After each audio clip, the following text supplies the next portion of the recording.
We'll be moving on to the dual axis chest press.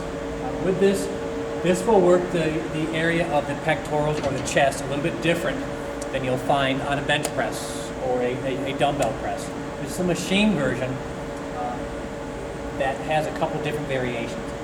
First thing I want to cover on this is the adjustments. I will adjust the seat by moving this up and down. Once that's locked in, make sure it's secure. There's also a few more adjustments. This adjustment moves the handles forward or back. I'll show why that's important in a second.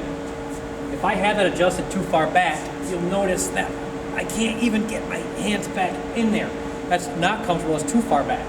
And likewise, if I have it too far forward, I'm not going to allow for enough of a stretch back there. So you got to find where I'm getting a slight stretch and not too far. So for me, that's probably right there. Now if I look at my arms, I'm forming an L, meaning I have an L here.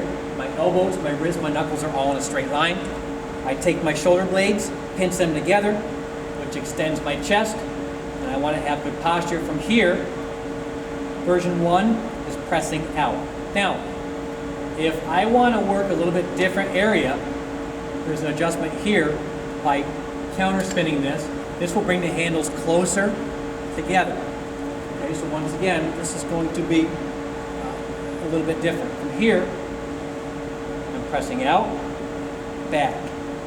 If I want to do a little bit different version of this, I press out, together, out, and back. You'll see more stabilizing muscles have to work on this particular technique adjustment.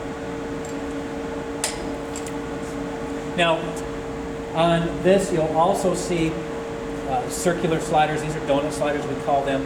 These are just incremental weights in between. You'll see, if I can't make that jump from 30 to 50, I can increase these in between. So they'll make up the 5, the 10, the 15, and then if you're ready for the next one, just make the next jump. Those are just kind of intermittent type weights.